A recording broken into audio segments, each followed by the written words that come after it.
Bisa Story. Terima kasih sudah klik channel ini dan welcome bagi yang baru gabung.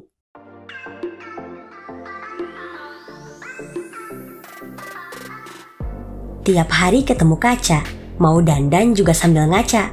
Tapi pernah muncul rasa penasaran gak sih? Sebenarnya kaca itu terbuat dari apa? Dan gimana cara bikinnya? Rasanya gak terlintas di pikiran kalian kan? Kalau gitu, ayo kita cari tahu. Apa aja sih bahan-bahan buat bikin kaca, sekaligus proses pembuatannya? Gak lupa juga kita telusuri bareng sejarah dan asal-usulnya.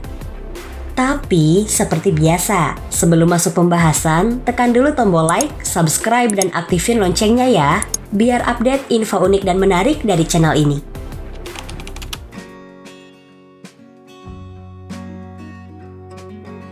Sejarah membuktikan, kalau ternyata kaca udah ada sejak ribuan tahun sebelum Masehi loh, tapi bukan untuk industri arsitektur kayak sekarang ini. Yang mereka gunakan adalah kaca alami seperti obsidian atau kaca vulkanik hitam untuk membuat perkakas dan alat tajam semacam pisau, mata panah, dan perhiasan. Material kaca itu di-casting dari tanah liat untuk membuat benda tersebut. Menurut bukti arkeologi, kaca buatan manusia pertama ada di Mesopotamia Timur dan Mesir kuno sekitar 3500 sebelum Masehi, dan bejana kaca pertama dibuat sekitar 1500 sebelum Masehi. Kemudian industri kaca mengalami naik turun yang pada akhirnya bangkit kembali dan terus berkembang. Negara-negara yang menjadi pusat pembuatan kaca masa itu adalah Mesir, Suriah, dan negara-negara di sepanjang pantai timur Laut Mediterania. Pada awalnya pembuatan kaca sangat sulit.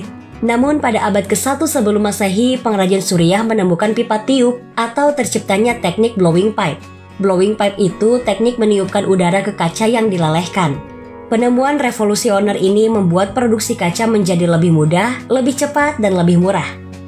Produksi kaca berkembang pesat di Kekaisaran Romawi dan menyebar dari Italia ke semua negara di bawah kekuasaannya. Dan kota Alexandria di Mesir merupakan pusat pembuatan kaca yang paling penting pada masanya. Sedangkan di dunia barat, tepatnya pada masa Perang Salib, pusat pembuatan kaca dikembangkan di Venesia.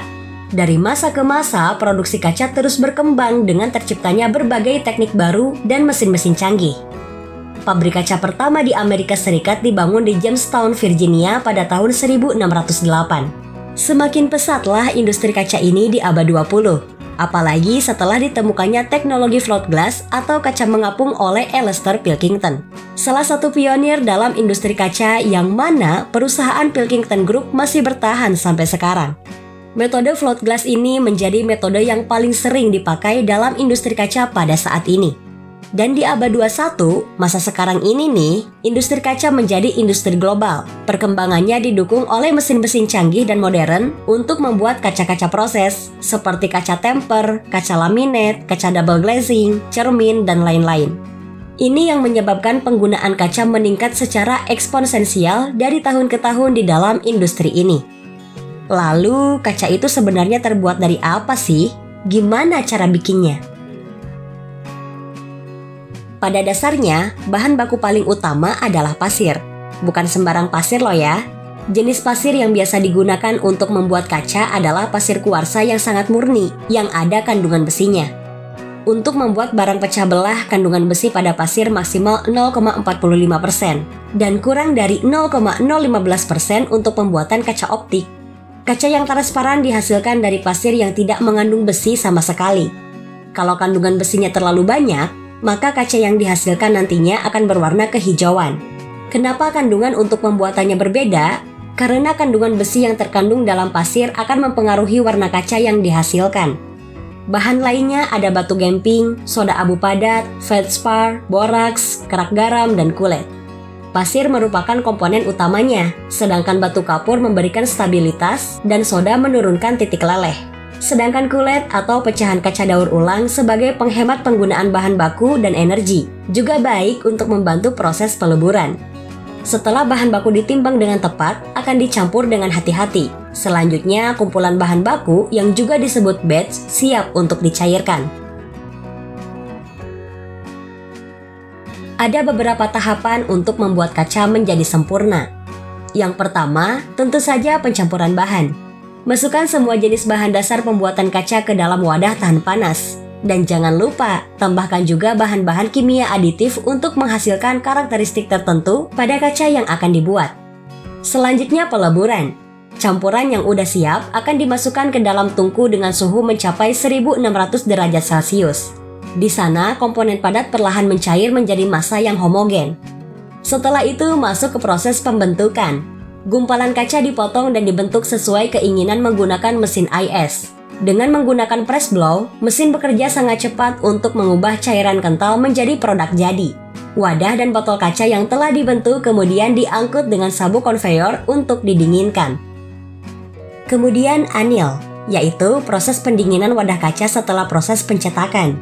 Proses ini dilakukan di tungku pemanas yang disebut layer, di mana perlahan kaca didinginkan untuk menghindari kerusakan atau pecah.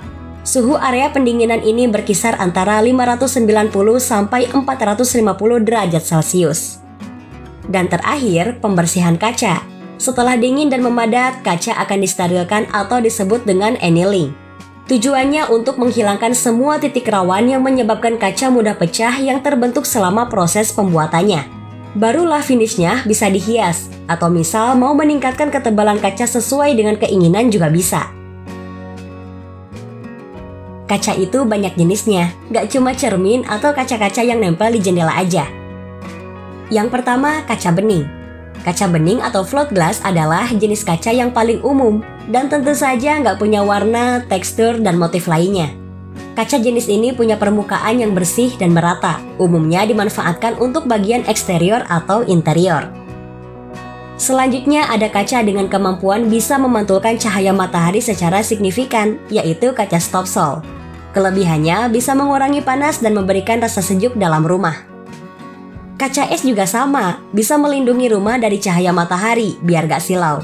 Tekstur buramnya yang mirip es juga bisa berfungsi sebagai dekorasi interior ruangan. Seninya dapat, sekaligus bikin sejuk juga. Kalau kamu punya hunian bertema bohemian, sebaiknya pilih jenis kaca satu ini. Kaca ini memiliki warna dengan penambahan logam. Dari desain tersebut, maka memberikan sifat yang tembus pandang kepada kaca yang digunakan. Kaca patri juga unik dan cantik. Aneka pilihan warna dan motif dari jenis kaca patri tersedia untuk memberikan desain lebih estetik. Warna kaca dapat mengurangi intensitas cahaya matahari sekaligus mempercantik ruangan secara keseluruhan.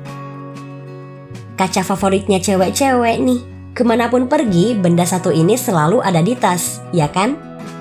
Ini adalah jenis kaca yang memiliki permukaan oksida logam. Secara sederhana, cermin bisa menembus sisi lain dari hunian, kemudian satu sisinya lagi mampu memantulkan bayangan suatu objek.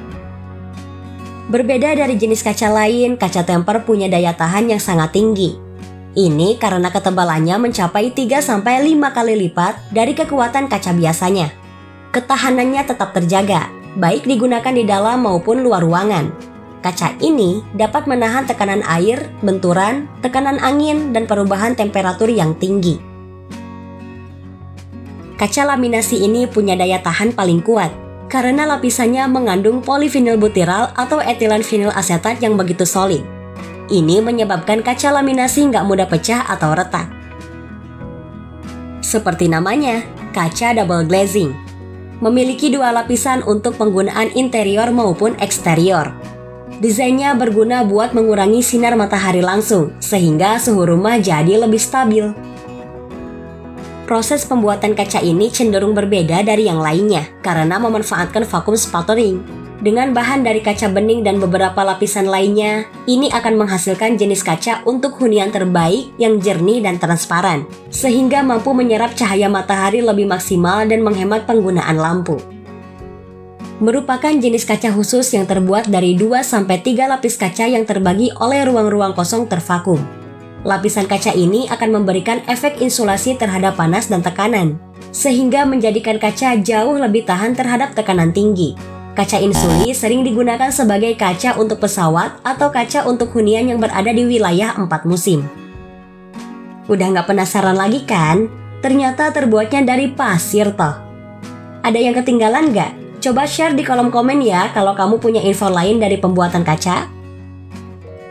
Mohon maaf bila ada kesalahan dalam penyampaian. Jika ada yang mau menambahkan atau meluruskan, tulis di kolom komen ya. Terima kasih sudah nonton channel Nisha Lova di segmen Nisha Story. Dukung terus channel ini dengan cara subscribe ya teman-teman, agar channelnya semakin berkembang. Bye-bye!